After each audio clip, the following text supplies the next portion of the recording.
Olá, sejam bem-vindos à quarta videoaula da disciplina Teorias da Administração Pública. Eu sou o professor Reginaldo Moraes de Macedo e estou acompanhando vocês nesta disciplina. Vamos conferir agora os objetivos desta videoaula. Veremos agora os objetivos da nossa videoaula número 4. Nesta videoaula, estamos abordando os conteúdos das unidades 4 e 5 do caderno didático. O nosso primeiro objetivo é entender as reformas do Estado nos casos da Inglaterra, Estados Unidos e Brasil. Em seguida, nós vamos identificar as reformas propostas para a administração pública do Brasil, compreender as políticas públicas após as reformas, identificar o significado de participação e sua relação com o accountability. E, por fim, conhecer a gestão pública e sua relação com a gestão privada na implementação de políticas públicas. Vamos iniciar.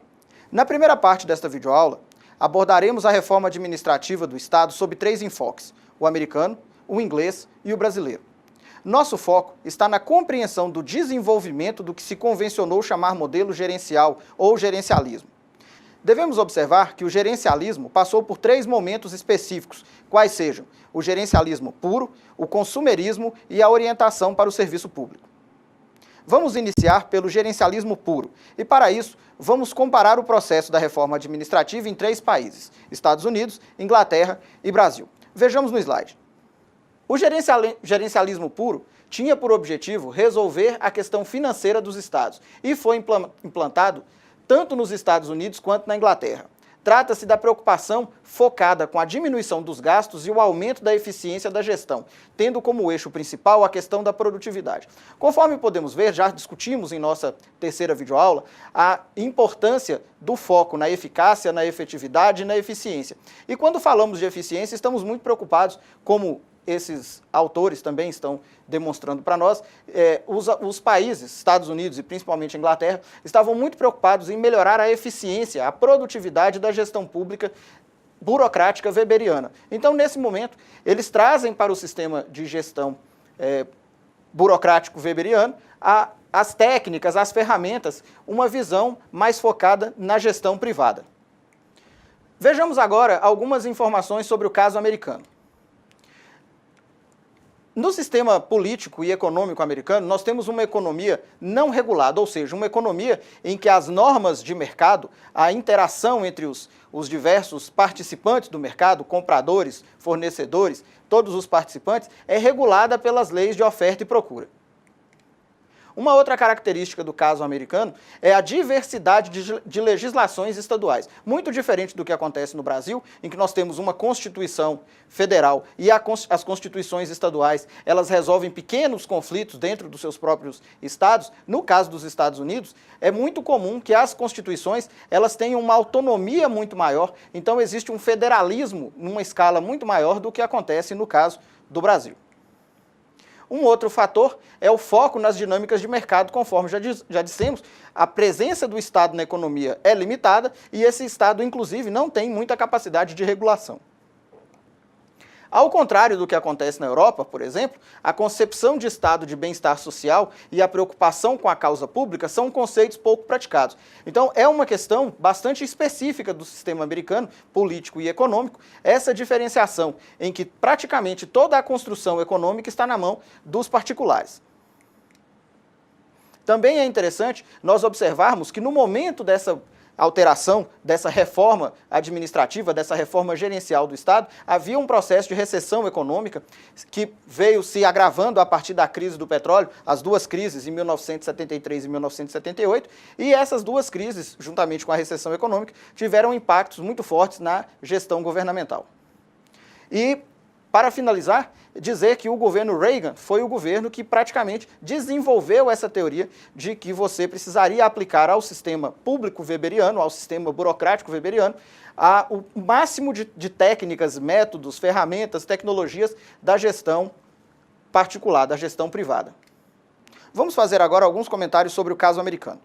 O modelo americano de Estado é conceitualmente bastante diferente tanto do inglês quanto do brasileiro. Estamos falando de um modelo de Estado que estabelece as regras básicas de funcionamento das estruturas, mas que não assume uma postura ativa na geração econômica. Em um exemplo grosseiro, poderíamos compará-lo a alguém que constrói um campo de futebol, aluga esse campo, estabelece algumas regras básicas para o jogo que acontecerá, mas não fica em campo para julgar as ações dos jogadores, das comissões técnicas e nem mesmo o comportamento da torcida.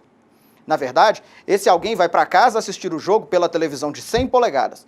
Caso ocorra algum problema com os jogadores, juízes e torcedores, e caso este problema não possa ser resolvido, então esse indivíduo retorna ao campo para verificar o que fazer se o jogo ainda não tiver acabado. Vamos acompanhar agora no slide a questão da reforma administrativa gerencial na Inglaterra. Vejamos. A dinâmica do Estado inglês é bastante diferente da dinâmica do Estado americano. Na Inglaterra, no momento da reforma administrativa gerencial, nós tínhamos instalado o que nós conhecemos como Estado de Bem-Estar Social. O que é o Estado de Bem-Estar Social? É um conjunto de políticas desenvolvidas pelo Estado que buscam garantir o máximo de desenvolvimento social e econômico para a sua população. Muito diferente do que acontece no modelo americano, em que basicamente os particulares é que precisam desenvolver a sua melhor qualidade de vida.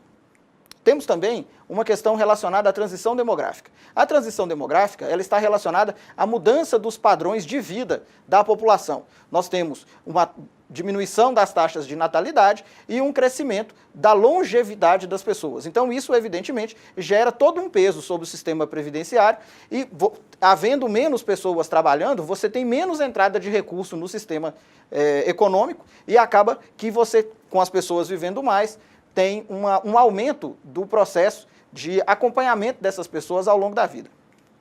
Outro fator também importante, no caso inglês, é a transição que nós conhecemos como transição epidemiológica. O que é a transição epidemiológica? Nesse sentido, nós estamos falando que as pessoas estão vivendo mais. E além de viver mais, as doenças que essas pessoas acabam desenvolvendo, elas se alteram. Nesse momento, nós passamos de um processo que nós chamamos de agravos agudos, ou seja, infarto, acidente, essas condições que atuam sobre o indivíduo e que de repente ele consegue fazer um tratamento e voltar para casa, nós passamos desse tipo de agravo agudo para os agravos que nós chamamos de agravos crônicos. Então, os indivíduos eles vão desenvolver doenças que não vão matar de uma vez, essas doenças vão precisar de um acompanhamento ao longo da vida. Nós estamos falando aí da hipertensão arterial, nós estamos falando do diabetes, então essas doenças acabam gerando um peso maior no sistema econômico e no sistema social do país. Nós temos também, se por um lado nós temos todas essas alterações, surge de fato a necessidade de corte de custos, principalmente de pessoal. Havia uma estrutura e uma infraestrutura muito grandes à disposição da sociedade e essa infraestrutura, então, ela precisa ser diminuída. Voltando ao nosso exemplo do jogo de futebol, o Estado inglês seria equivalente ao indivíduo que constrói o campo, estabelece todas as regras, fica sempre dentro do campo procurando formas de verificar se as regras estavam sendo cumpridas ou mesmo criando novas regras durante a própria partida e que deveriam ser seguidas ainda durante esta mesma partida.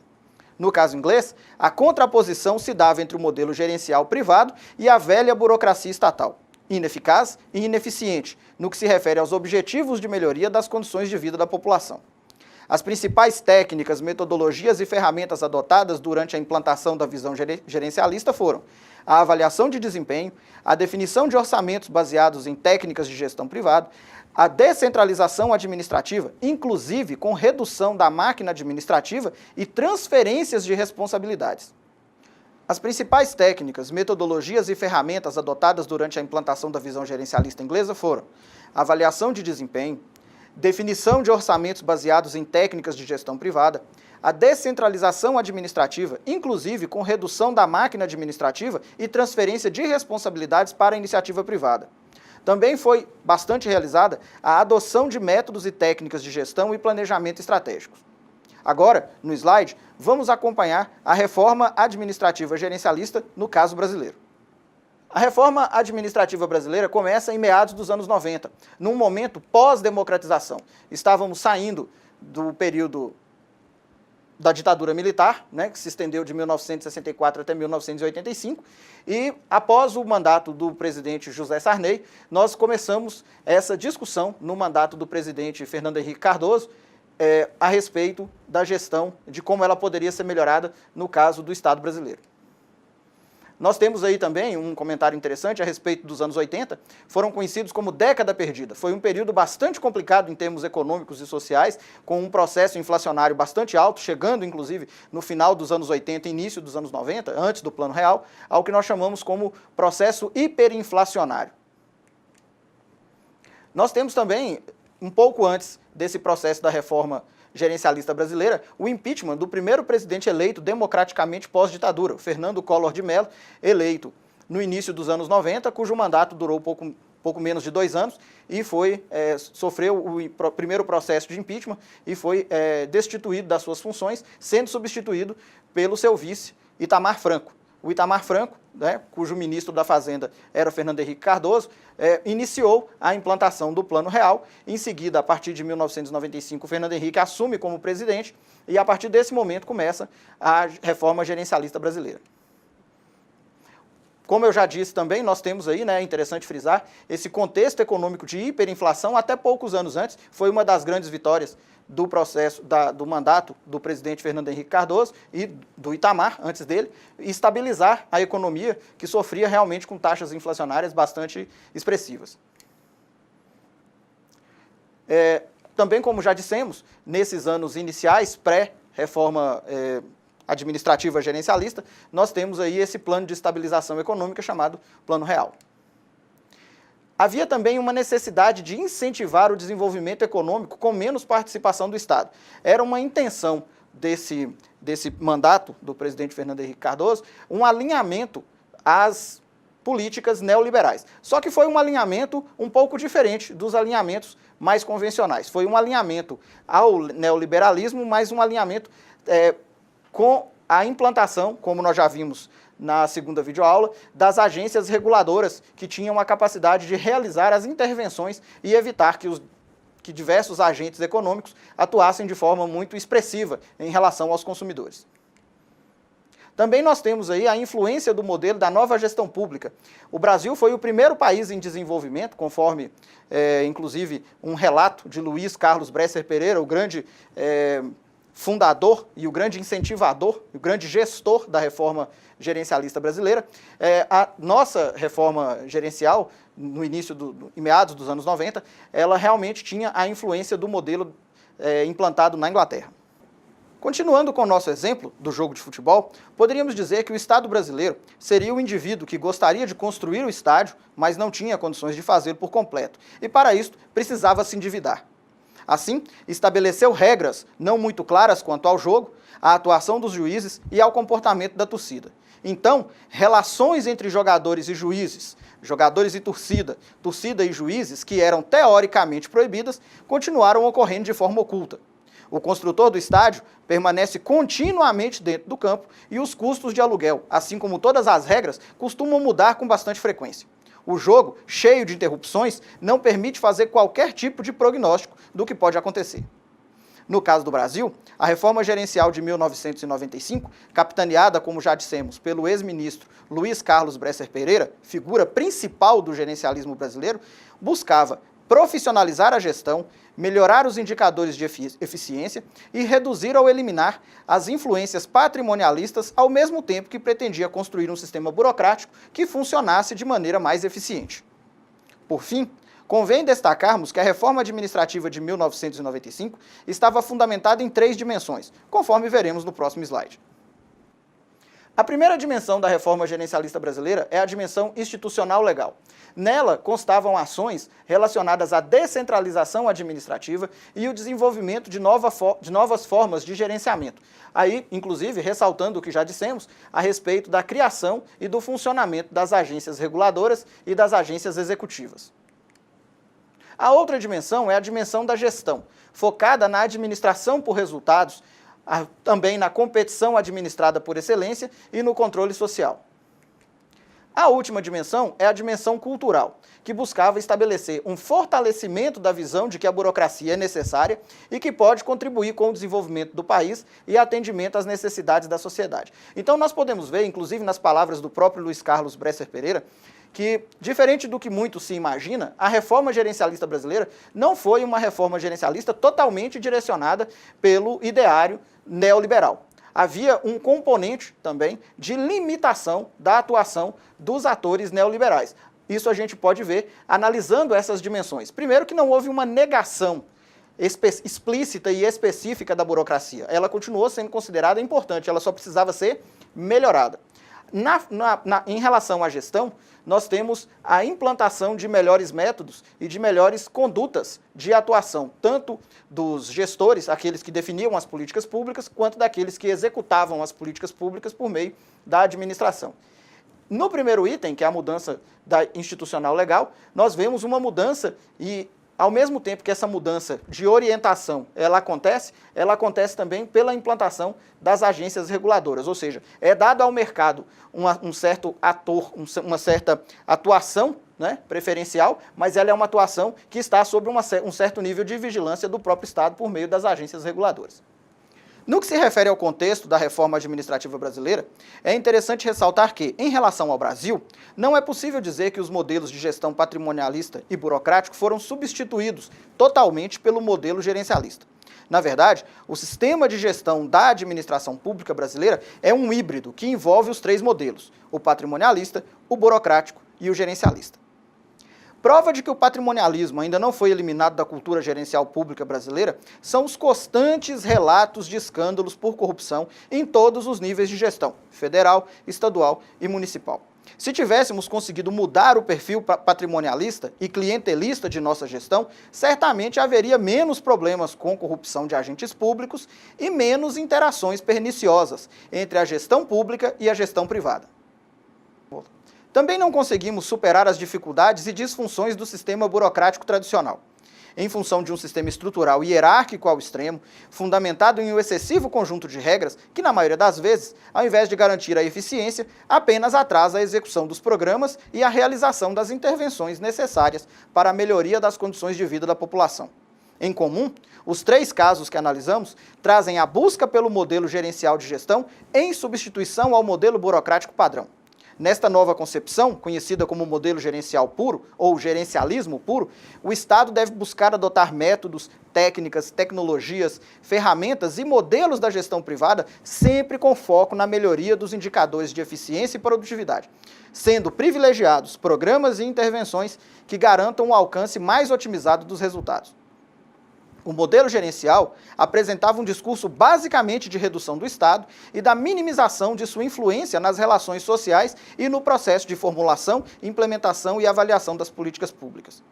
A ideia subjacente é que o mercado, composto por todos os produtores e consumidores de bens, assim como prestadores e tomadores de serviços, apresenta todas as condições para realizar o gerenciamento das dinâmicas econômicas e sociais. O Estado, suas estruturas e seu pessoal são basicamente incompetentes frente ao potencial de realização dos participantes do mercado. O discurso da produtividade e da eficiência vinha acompanhado do discurso da privatização, já que o Estado era, como dissemos, basicamente incompetente. Evidentemente, o componente ideológico jamais pode ser desprezado ao estudarmos os processos da reforma administrativa, uma vez que nem todas as ações desempenhadas pelo Estado são de fato ineficientes, ineficazes ou não efetivas. Ideologicamente, os detentores dos meios de produção e, em última instância, do capital, buscarão justificar de forma bastante hábil a necessidade de transferência dos ativos relevantes que estejam sob a tutela do Estado para a iniciativa privada. O foco desloca-se da efetividade e da eficácia para a eficiência, sendo inclusive possível que haja certo grau de sacrifício, tanto da eficácia quanto da efetividade, em benefício à adoção das melhores práticas e, dessa forma, a consecução de indicadores mais satisfatórios de eficiência. Esta é uma crítica bastante importante sofrida pelos partidários do modelo gerencialista, que sempre optavam pelo critério de eficiência para escolher entre programas ou intervenções, o que nem sempre garante o mesmo nível de retorno esperado, ou seja, de efetividade. Considerando as especificidades das atividades públicas, este direcionamento privatista e baseado na eficiência deve ser refreado em benefício do atendimento às demandas da sociedade. Outro problema decorrente da visão baseada na eficiência é que ela não considera as necessidades das minorias. O modelo baseado na eficiência parte do pressuposto que todas as demandas são equivalentes e que não há necessidades específicas. Assim, como todos são iguais, os resultados mais eficientes servem a todos ou à maioria. Contudo, o atendimento de demandas ou necessidades específicas gera redução da eficiência, uma vez que o consumo de recursos pode ser maior para atender essas situações. Chegando a um fechamento quanto à análise da eficiência com base no gerencialismo puro, chegamos a um quadro em que podemos traçar vantagens e desvantagens desse modelo, conforme veremos nos próximos slides. Em relação ao gerenciamento puro, podemos destacar os seguintes acertos. Em primeiro lugar, ele permite maior racionalidade e otimização no uso dos recursos. Evidentemente, o Estado precisa trabalhar de maneira mais eficiente, precisa racionalizar e otimizar adequadamente os bens, os recursos, as pessoas, a infraestrutura, enfim, tudo aquilo que está à sua disposição para melhorar o atendimento à população. Um outro acerto é a redução dos desperdícios. Evidentemente, nós podemos atuar, mesmo num sistema burocrático, de uma forma mais otimizada em termos do uso dos recursos. Nós temos também um foco no desempenho dos programas ou das intervenções. Uma maior celeridade nas respostas às demandas dos clientes, usuários e partes interessadas. Essa rapidez em se atender à necessidade significa também consumir menos recursos nesse processo de atendimento destas necessidades. Nós temos ainda um menor consumo de recursos para manter a administração pública, sendo que tais recursos poderão ser utilizados com a resolução de outros problemas sociais ou econômicos. Nós temos então aquela ideia, que é uma ideia correta, de que o Estado precisa gastar menos com ele mesmo e mais com a população. Contudo, nós temos também problemas e críticas. Falaremos agora a respeito de algumas delas. Em primeiro lugar, nós temos a redução, o excesso de redução da infraestrutura do Estado e de seus componentes. Muitas vezes, esse desaparelhamento do Estado, essa diminuição excessiva das suas capacidades e da sua infraestrutura, costuma ou pode vir a gerar maiores problemas para a população. Nós temos também um foco no fortalecimento das dinâmicas econômicas, enquanto o papel do Estado pode ser significativamente esvaziado. A partir do momento que nós instalamos o gerencialismo puro, nós temos uma saída do Estado do seu papel de ator principal, principalmente no que tange a formulação e execução de políticas públicas, e nós temos então toda essa importância, todos esses processos direcionados para o mercado. Uma outra questão bastante interessante é a dificuldade de atendimento às demandas em sociedades dinamicamente mais complexas. O gerencialismo puro ele funciona muito bem quando nós temos uma sociedade basicamente de iguais, uma sociedade com poucas desigualdades sociais e econômicas. No caso, especificamente do Brasil, em que nós temos altos índices de desigualdade social, a implantação do gerencialismo puro pode levar a um conjunto bastante grave de impactos sociais. Em outras palavras, o gerencialismo puro guia-se pelo princípio da igualdade, mas não da equidade. O princípio da equidade, também conhecido como princípio da justiça, diz que devemos tratar as pessoas que são iguais de uma maneira igual, mas tratar aqueles grupos que são desiguais também de forma desigual, no sentido de empoderá-los, no sentido de trazer uma condição para que eles possam resolver os seus próprios problemas. A última crítica tem a ver com o foco excessivo na eficiência, que costuma atropelar a efetividade. Na nossa terceira videoaula, falamos a respeito da eficácia, da eficiência e da efetividade. E chegamos à conclusão, principalmente em se tratando de gestão e de administração pública, que o foco na efetividade ele deve vir sempre primeiro. Afinal de contas, a nossa intenção enquanto gestores públicos é trazer o máximo de melhoria de qualidade de vida para a população assistida pelos programas e pelas intervenções. Após a primeira onda relacionada ao gerencialismo puro e ao destaque dado aos seus equívocos, uma segunda onda trouxe o que se passou a denominar consumerismo. O termo vem de consumer, que em inglês significa consumidor. Nesta nova abordagem, o foco da administração pública gerencial deixa de ser o contribuinte e passa a ser o consumidor. Este consumidor é um indivíduo ou grupo com capacidade de escolha e dotado de racionalidade suficiente para optar entre alternativas de prestadores de serviços públicos existentes por aquela alternativa que permita maximizar a satisfação de seus interesses. Embora tenha trazido maior flexibilidade ao gerencialismo, o consumerismo ainda se encontra fundamentado na teoria econômica e em como os atores podem maximizar a satisfação de suas necessidades e desejos. É vital destacar o ponto de que, para ser consumidor, é preciso ter condições de consumir. Mesmo em se tratando de serviços públicos, aqueles que não dispõem de recursos suficientes ou condições de acessibilidade suficientes para buscar os prestadores de serviço público ficam prejudicados. Nesta nova versão, O modelo busca ser mais flexível, mas não consegue deslocar seu foco da gestão econômica para a gestão social. Não é ainda neste momento que se entende que a equidade é um valor extremamente importante para o indivíduo ou coletividade que precisam ter acesso às políticas públicas, programas ou intervenções. Maximiano e Nohara definem bem a situação do consumerismo. Vejamos no slide.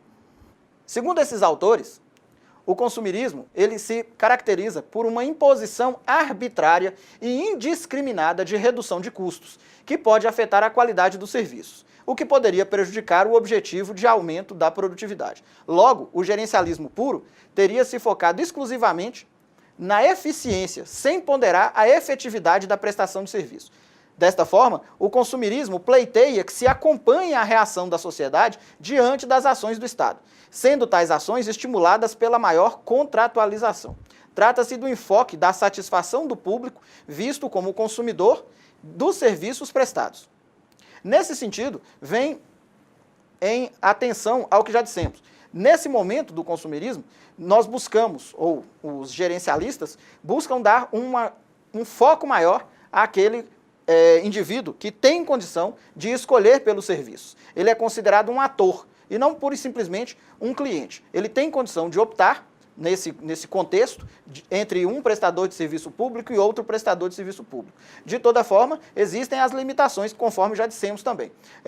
Nem todos os atores, nem todos os indivíduos, nem todos os cidadãos conseguem ter acesso. Não é? Então, essa dinâmica pode ficar um pouco prejudicada e é por isso que ela está num ponto intermediário da evolução do gerencialismo. Chegamos, então, ao último estágio do gerencialismo, conhecido como orientação para o serviço público ou novo serviço público. Neste momento, busca-se uma ruptura com a visão basicamente econômica do modelo gerencialista. Baseada na visão de que o cidadão deve vir primeiro, o novo serviço público busca métodos para empoderar o cidadão, permitindo que ele estabeleça suas prioridades e necessidades, enquanto a administração pública busca formas satisfatórias de atender tais demandas. Neste contexto, a efetividade torna-se mais relevante que a eficiência, e as políticas públicas compõem o conjunto de ações que os governos realizam a fim de garantir a satisfação dos cidadãos, que, em última instância, são os responsáveis pela manutenção da legitimidade dos governos. É um processo basicamente contratual. O governo democrático é garantido pelo cidadão, enquanto atende às suas necessidades justas e legalmente estabelecidas. Por isso, falamos em um sistema de base democrática, com maior transparência, participação política, equidade e justiça, conforme podemos ver na fala de Maximiano e Nohara no próximo slide. Para a evolução do gerencialismo na direção da orientação para o serviço público, nós temos esse comentário. Critica a abordagem individualista do consumerismo, cujo enfoque se volta à suposta liberdade que os indivíduos teriam de escolher equipamentos sociais que lhes oferecessem maior qualidade. A orientação para o novo serviço público desloca o eixo da discussão sobre eficiência, qualidade, avaliação de desempenho, planejamento estratégico, ferramentas do modelo gerencial para um enfoque que considera o referencial da esfera pública. Neste caso, pensa-se mais em compartilhamento que mera competição. Trata-se de corrente de nova gestão que considera os temas de republicanismo e democracia a partir da utilização de conceitos como transparência, participação política, equidade e justiça. Então nós temos um modelo mais avançado de sistema gerencial, de gerencialismo, em que esse sistema busca melhorar os processos da burocracia, busca resolver os problemas de transparência e busca empoderar também o cidadão e buscar também melhorar os indicadores de efetividade, inclusive em detrimento, ou seja, até mesmo deixando em segundo plano os indicadores de eficiência, como nas fases iniciais, né, se pregava muito do gerencialismo, a busca pela eficiência. Nesse momento, nós estamos retornando a uma preocupação com os indicadores de efetividade. Chegamos aqui ao fim da nossa primeira parte desta videoaula. Vamos falar agora a respeito de participação e representação. O conceito de participação popular vem evoluindo ao longo do tempo, passando por pelo menos 3 estágios. No primeiro, a participação popular comunitária, nós temos a situação em que a comunidade é incentivada pelo Estado a se organizar. Muitas vezes isso acontece para que se torne mais fácil o reconhecimento de um determinado grupo que demanda um determinado tipo de atendimento específico, ou ainda o reconhecimento de um tipo de necessidade a ser atendida. Esse tipo de participação popular começou a se estruturar no início do século XX. Falamos aqui de um processo de concessão do Estado ao cidadão. No segundo momento, nós temos a participação popular contestatória. Ele se inicia a partir dos anos 70 e esses movimentos de contestação se organizaram para reivindicar melhorias das condições sociais. Diferentemente da participação popular comunitária, a participação popular contestatória é ativa, ou seja, se desenvolve a partir da intenção e atuação dos indivíduos, e não como uma resposta a um incentivo estatal. O processo contestatório não sempre ocorre de forma organizada e, por vezes, caminha na direção de ações com uso da força. Neste caso, a participação é uma exigência do cidadão frente ao Estado. No terceiro momento, nós temos a participação popular cidadã. Ela se constitui por um processo pelo qual o cidadão passa a ser um controlador externo das ações e atividades do Estado, sendo que esse controle, inclusive, encontra-se previsto na própria legislação e o Estado, então, não pode impedir a realização desse controle. Neste caso, a participação popular é um direito do cidadão. No caso do Brasil, a Constituição Federal estabelece em diversos momentos os meios pelos quais o cidadão poderá exercer o seu direito à participação no que se refere ao controle e fiscalização das ações empreendidas pelos órgãos da administração direta e indireta. Destacaremos agora a aplicação da teoria neo-institucional para a compreensão da dinâmica entre público e privado. Falaremos então a respeito da teoria institucional, que é bastante utilizada no processo de compreensão das políticas públicas e de participação social.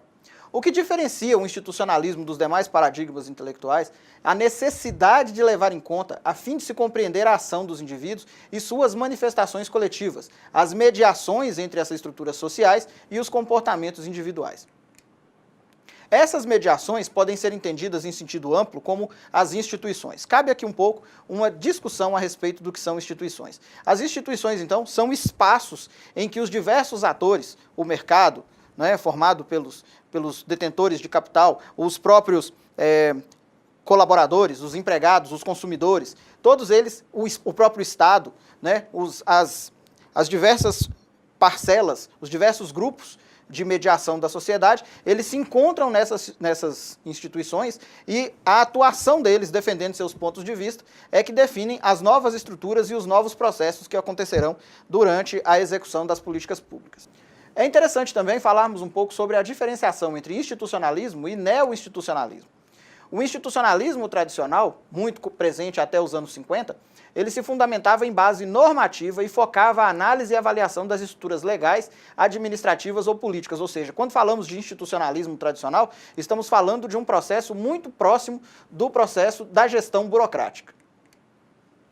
Em tal abordagem do institucionalismo, faz-se possível estabelecer uma relação com os estudos burocráticos aí de Weber, a partir da análise das categorias e dos termos centrais, como burocracia, poder, autoridade, legitimidade e carisma, os quais se tornam pivôs na discussão empreendida pelos autores seminais do institucionalismo. Ou seja, o institucionalismo, muitos anos depois da enunciação dos princípios da burocracia de Weber, ele retoma esses princípios e busca compreender o impacto desses princípios no estabelecimento das políticas públicas.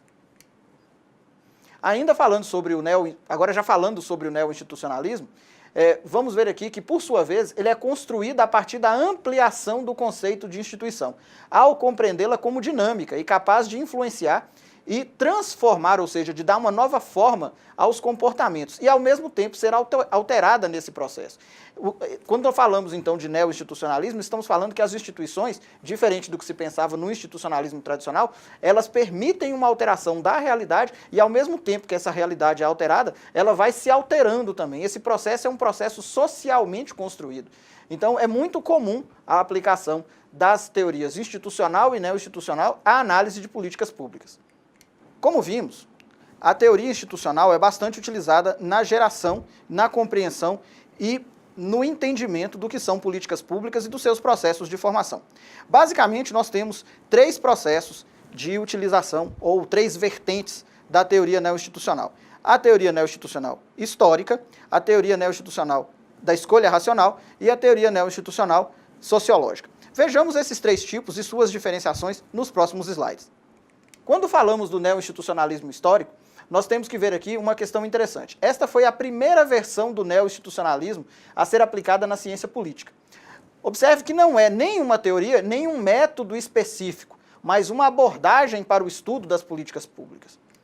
é interessante que essa vertente, né, o neo-institucionalismo histórico, admite que os indivíduos não são meros seguidores de regras, embora, ao mesmo tempo, não se constituam atores estratégicos tão dominantes a ponto de colocarem as instituições a seu serviço. Então, esses indivíduos, eles têm algum poder de influência sobre as instituições, mas eles não conseguem alterá-las apenas pela sua intenção. Nesse sentido, existe um processo histórico de construção. Esse processo histórico de construção ele é muito explicado por esse fator chamado dependência de trajetória. O que é a dependência de trajetória? Ela se fundamenta no pressuposto de que os fatos, a sequência desses fatos e o tempo que esses fatos levaram para ocorrer constituem fatores contribuintes, ou seja, fatores muito importantes para o resultado histórico decorrente dessa atuação.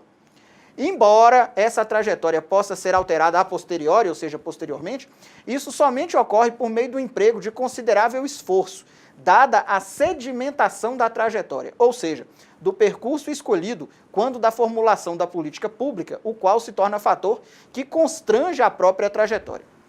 Com relação à dependência de trajetória, cabe aqui uma explicação. A dependência de trajetória pode ser um conceito, né, inicialmente complexo, mas ela explica algo que é da nossa vivência prática. Muitas vezes nós tomamos decisões e vamos tentando explicar essas decisões e depois nós vamos caminhando na direção, né, de um determinado curso de ação, toma-se uma decisão e começa-se então a seguir naquela linha de raciocínio, naquela linha de ação. No meio do caminho nós chegamos à conclusão que talvez aquela decisão não tenha sido a melhor, mas dado o nosso nível de investimento, dado tudo que já fizemos, dado o tempo que já decorreu, muitas vezes é difícil sair daquela linha de ação, sair daquele curso de ação. Então nós acabamos permanecendo até que seja insuportável continuar nessa linha. Muitas vezes as decisões, é por isso que nós dizemos, né, pelo slide vocês viram, nós dizemos que existe um certo nível de constrangimento. A ação, ela acaba se tornando impeditiva. As ações posteriores, elas são decorrentes das ações anteriores, existe um processo que é totalmente histórico. Esse processo é explicado, né? O hoje é explicado pelo que aconteceu ontem, anteontem e assim sucessivamente, mas à medida que eu continuo caminhando para diante, caminhando para frente, esse processo ele vai se tornando cada vez mais difícil de ser alterado. Evidentemente, existe uma possibilidade, uma capacidade, uma condição de se mudar a ideia, de se mudar o processo, de se mudar esse curso de ação, mas isso tem um custo. E então, a gente precisa saber qual é o custo de se mudar essa linha de pensamento, essa linha de ação, esse curso de ação. Vamos falar agora a respeito das outras vertentes neo-institucionalistas. A segunda vertente neo-institucionalista é a vertente da escolha racional. É uma vertente que parte da premissa que as decisões tomadas pelos atores fundamentam-se na busca da maximização dos resultados, consideradas as restrições impostas aos mesmos. Os atores reconhecem, definem ou estabelecem seus gostos e suas preferências, e a busca desses autores pela maximização de sua satisfação possibilita a construção das estratégias e das ações. A análise é ahistórica, ou seja, os resultados são obtidos a partir da aplicação da estratégia devidamente prevista e calculada. Em relação à teoria da escolha racional, nós temos uma situação bastante interessante. Nesse momento, nessa teoria, com base e totalmente fundamentada nos conceitos econômicos, essa teoria diz o seguinte: as pessoas, de uma forma geral, elas não são próximas, elas não são amigas, elas defendem não uma ideia de coletividade, elas defendem seus interesses de base individual. Então eu defendo o meu ponto de vista e cada um de vocês vai defender o seu ponto de vista.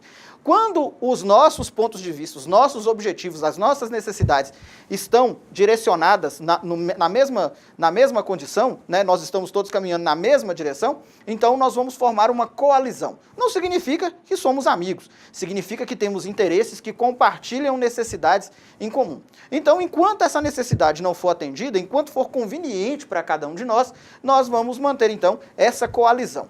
Essa coalizão se desfaz a partir do momento que não seja mais interessante que eu ou qualquer um de nós permaneçamos nessa mesma linha de raciocínio.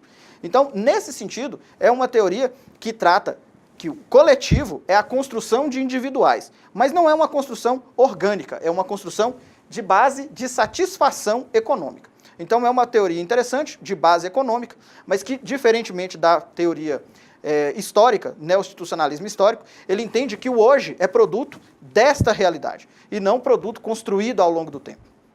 Nós vamos ver agora, no slide, a terceira e última vertente do neo-institucionalismo, que é o neo-institucionalismo sociológico. O neo-institucionalismo sociológico, ele surgiu no bojo, ou seja, ele surgiu no campo da teoria das organizações. Ele trouxe à luz a discussão de que as estratégias e ações não são definidas com base apenas na busca pela eficiência, mas também pelas interações culturais. Nesse caso, inclusive, o conceito de instituição é mais amplo e envolve também os sistemas de símbolos, os esquemas cognitivos, os modelos morais que fornecem padrões de significação que guiam a ação humana. O neo-institucionalismo sociológico é muito utilizado para explicar como empresas, por exemplo, nesse contexto, empresas são um tipo específico de organização, um tipo específico de instituição, na verdade, como essas empresas conseguem se influenciar. E utiliza muito uma dinâmica chamada isomorfismo. Tá? Então é bastante interessante esse conceito de isomorfismo, porque ele traz a ideia de como uma empresa consegue interagir com outra e como ela consegue influenciar o funcionamento da outra empresa. Ainda dentro do institucionalismo sociológico, vamos falar um pouco sobre as organizações. As organizações são consideradas tipos especiais de instituições. Elas envolvem critérios que permitem estabelecer seus limites e fronteiras e processos específicos para definir quem, ou não, são membros ou partidários dessa mesma organização. A existência de princípios relativamente conhecidos que permitam estabelecer mecanismos de controle, centralização e delegação. Isso é uma das bases do neo-institucionalismo sociológico. Também podemos falar a respeito das cadeias de comando e de responsabilização presentes e perceptíveis dentro da organização. Falaremos agora a respeito de transparência e accountability.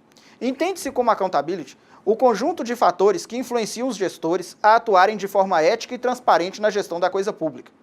Significa que os gestores buscarão formas de atuar baseados em conduta ética e levando sempre em consideração as orientações legais e jurídicas, a fim de que suas ações, além de consideradas eficazes, eficientes e efetivas pelos cidadãos, também possam gerar um comportamento e atuação e, desta forma, possam ser percebidos como corretos e geradores de maior grau de legitimidade.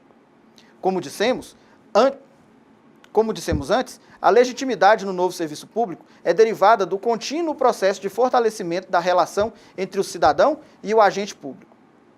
Nos próximos slides, faremos uma introdução a esse assunto, abordando as fases do ciclo de políticas públicas, iniciando pela definição da agenda, formulação, implementação e avaliação. É interessante observar que a primeira fase desse modelo, a definição da agenda, não ocorre em todos os países, sendo mais comum naqueles países em que se trabalha com uma visão pluralista da sociedade, como é o caso dos Estados Unidos. No Brasil, por exemplo, que a maioria das políticas públicas surge da intenção objetiva do Estado, costuma-se pensar no ciclo de políticas públicas já a partir da etapa de formulação, passando pela implementação e culminando com a avaliação, que, em nosso caso, ainda se encontra em processo de institucionalização. Reforço que esta é uma visão introdutória de um tema bastante relevante para o administrador público e que vocês terão a chance de estudar oportunamente. Vejamos nos slides a respeito de ciclo de políticas públicas. Bem, no primeiro momento, antes de falar do ciclo de políticas públicas, eu quero destacar aqui para vocês as referências que são utilizadas nos próximos slides, são esses livros aqui. É interessante, né? Quem tiver depois a oportunidade pode fazer a leitura deles. Vamos iniciar então a discussão da definição da agenda. A efetivação de uma política pública parte da identificação da existência de um problema de política pública. Num primeiro momento, ou numa primeira situação, o problema pode até existir, mas não ser um problema de política pública. Em outro momento, o problema pode ser de política pública, mas não conseguir ser identificado adequadamente. Nós temos, inclusive, situações em que o problema pode ser de política pública, identificado como tal, mas não reunir os elementos condicionantes necessários para ser considerado relevante socialmente. Existe um problema e ele não vai ser resolvido porque ele não é considerado relevante. Quando falamos ainda de definição da agenda, a agenda surge da identificação, análise e ponderação social da relevância do problema de política pública. A agenda estabelece o que deve e o que não deve ser tratado ou resolvido em determinado momento, considerando diversos fatores sociais, econômicos, culturais e técnicos, e também a relevância social.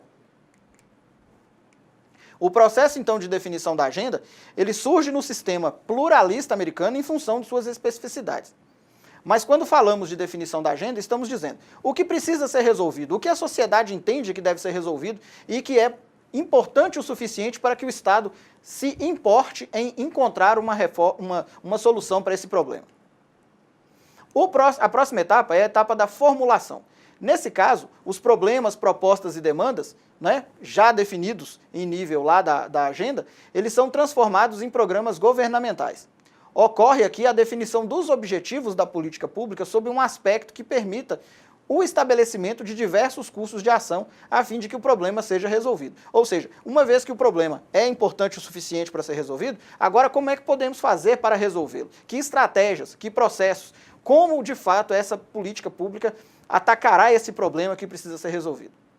O processo de tomada de decisão definirá o melhor curso de ação, levando-se em conta os critérios de decisão utilizados. Nesse momento, se eu tenho várias alternativas, eu vou escolher aquela alternativa que me propicie melhores indicadores de efetividade, de eficácia e de eficiência. A próxima etapa é a implementação. Na implementação, a decisão, né, ela já foi tomada. Nesse momento, então, eu tenho que efetivar, eu tenho que realizar a minha política pública. Afinal de contas, ela já foi decidida, ela já foi escolhida e agora ela precisa ser realizada. É um campo do conhecimento necessariamente interdisciplinar. Nós temos que a implementação busca estabelecer no campo da ação os processos e os meios mais que adequados para a execução da política pública. A participação da administração pública sob a forma da burocracia ou da burocracia gerencial é fundamental nesse estágio. Por fim, a última etapa do ciclo de políticas públicas é a avaliação.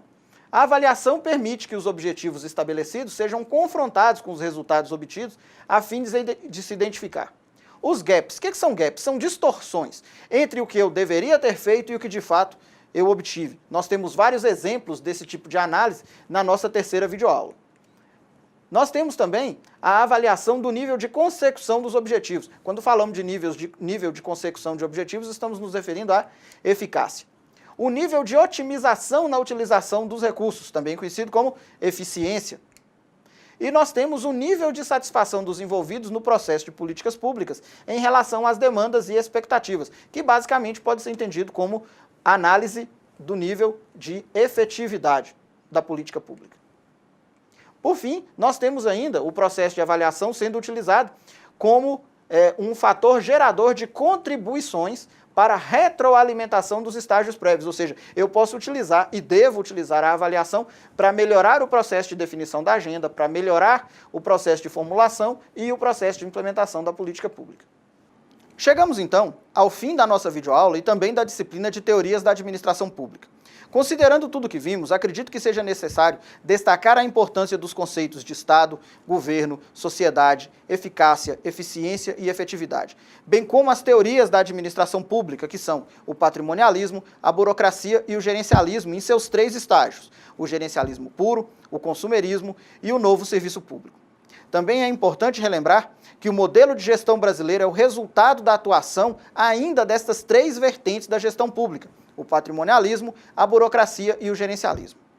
Por último, gostaria de ressaltar a importância do ciclo de políticas públicas e suas fases, definição da agenda, formulação, implementação e avaliação. Espero que todos tenham tirado proveito das videoaulas e da disciplina. Nesse sentido, novamente agradeço a atenção de todas, me coloco à disposição e nos vemos numa próxima oportunidade, se Deus quiser. Muito obrigado a todos.